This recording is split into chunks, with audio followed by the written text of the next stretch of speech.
경제 상식 퀴즈 하나 내볼게요. 중앙은행이 시장에 돈을 풀면요. 시중금리는 어떻게 되어야 할까요? 당연히 내려가야 정상이죠. 교과서 1페이지 내용이니까요. 그런데 지금 대한민국 금융시장에선요. 이 절대적인 상식이 처참하게 깨지고 있습니다. 한국은행이 지금 돈을 헬리콥터로 뿌리고 있어요. RP 매입이다, 국고채 매입이다 엄청나게 풀고 있죠. 3년 만에 처음으로 1조 5천억 국채도 사들였습니다. 상식대로라면 금리가 뚝뚝 떨어져야 하잖아요. 결과는 정반대입니다. 충격적이에요. 오히려 10년물 국고채 금리가 연중 최고점을 찍고 무서운 속도로 치솟고 있거든요. 이건 마치 불난 집에 물을 뿌렸는데 알고 보니 그게 물이 아니라 기름이었던 상황과 똑같습니다. 돈을 풀었는데 금리가 오르는 기괴한 역설. 이건 단순한 시장의 변덕이 아니에요. 대한민국 경제 시스템 어딘가에 회복 불가능한 균열이 생겼다는 가장 강력하고 위험한 신호인 거죠. 오늘 영상에서는 도대체 왜 이런 미스터리가 벌어지는지, 그리고 이 상황에서 내 자산을 지키기 위해 당장 확인해야 할 5가지 생존 지표는 무엇인지 아주 적나라하게 파헤쳐보겠습니다. 자, 먼저 이 기이한 현상의 범인을 찾아봅시다. 한국은행은 바보가 아닙니다. 돈을 풀면 물가가 오르고 환율이 듀란해진다는 걸 누구보다 잘 알아요. 그런데도 왜 욕을 먹어가면서 돈을 풀고 있을까요? 한국은행의 속내는 이겁니다. 급한 불부터 끄자. 지금 대한민국 금융 시스템에는 언제 터질지 모르는 시한폭탄이 하나 돌아가고 있어요. 바로 부동산 프로젝트 파이낸싱 부실입니다. 2025년 상반기 기준으로 부실 우려가 있는 규모만 약 20조 원입니다. 이게 터지면 건설사 몇 개 맘하는 걸로 안 끝나요. 돈 빌려준 저축은행, 증권사, 캐피탈, 줄초상이 나는 금융 시스템 전체에 마비가 오는 거죠. 하는 입장에서는 이게 너무 무서운 겁니다. 그래서 일단 돈 풀어서 막아보자며 소방수 역할을 자처한 겁니다. 하지만 시장의 반응은 싸늘합니다. 아니, 냉혹해요.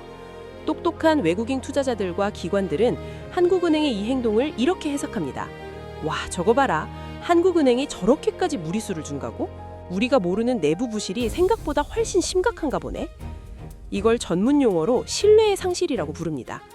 시장은 한국은행의 조치를 치료제로 보는 게 아니라 말기 암 환자에게 투여하는 마약성 진통제로 보고 있는 거예요. 그러니 불안하죠. 한국이라는 나라에 돈을 빌려주기가 겁나는 겁니다.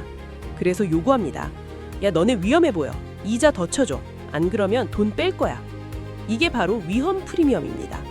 한국은행이 돈을 풀수록 시장은 위험 프리미엄을 더 높게 부르면서 금리가 오히려 폭등하는 이 끔찍한 악순환이 완성된 겁니다. 도대체 우리는 어쩌다 이 지경이 됐을까요? 모든 사건에는 결정적인 순간이 있습니다. 저는 그 시작점을 둔촌주공 사태로 봅니다. 기억하실 겁니다. 단군 이래 최대 재건축이라던 그 현장이요. 자본주의 시장에는 아주 중요한 대원칙이 있습니다. 사업성이 없으면 망하고 투자에 실패하면 책임을 진다. 이 고통스러운 과정을 통해 옥석이 가려지고 살아남은 기업들이 더 튼튼해지는 게 시장의 자정작용입니다. 둔촌주공 사태 때가 바로 그 부실의 고리를 끊어낼 수 있었던 골든타임이었어요. 하지만 정부와 금융당국은 어떤 선택을 했죠? 네, 둔촌일병 구하기를 선택했습니다. 너무 크니까 살려야 한다는 명분으로 온갖 규제를 풀고 돈을 지원해서 인공호흡기로 살려냈습니다. 당장은 성공한 것처럼 보였죠. 하지만 그 대가는 혹독했습니다. 이 사건은 시장 전체에 아주 나쁜 시그널을 보냈어요. 대마불사. 덩치만 키우면 정부가 어떻게든 설거지 해주는구나. 위험관리? 그런 거 필요 없어. 일단 지르고 봐. 이때부터 도덕적 해이라는 바이러스가 대한민국 경제의 뼛속까지 침투했습니다. 정리됐어야 할 좀비 기업들이 정부 돈으로 연명하고 금융사들은 설마 정부가 죽게 놔두겠어? 하며 배짱 영업을 계속했어요. 2022년에 작은 종기였던 것이 2025년 지금은 온몸에 퍼진 거대한 암덩어리가 되어 돌아온 겁니다. 자, 그럼 우리 경제는 이제 끝난 걸까요? 아닙니다. 역사를 보면 답이 있습니다. 우리보다 먼저 이런 위기를 겪고 살아남은 나라들이 있죠. 대표적으로 90년대 스웨덴, 그리고 2008년의 미국입니다. 이 나라들이 위기를 탈출한 핵심 비결은 딱 하나입니다. 고통을 피하지 않고 정면으로 마주하는 것.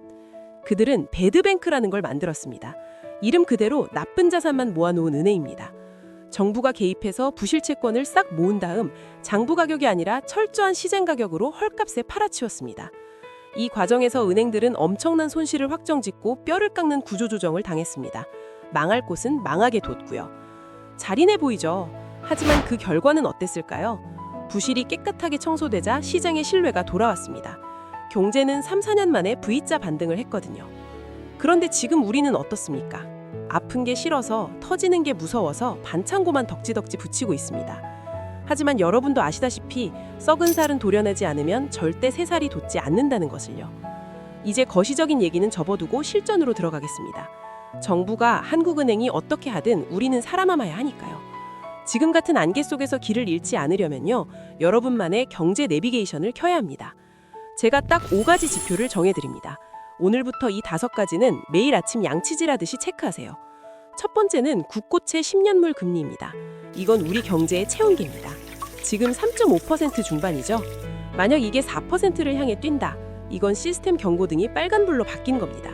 대출 관리, 현금 확보 들어가야 합니다.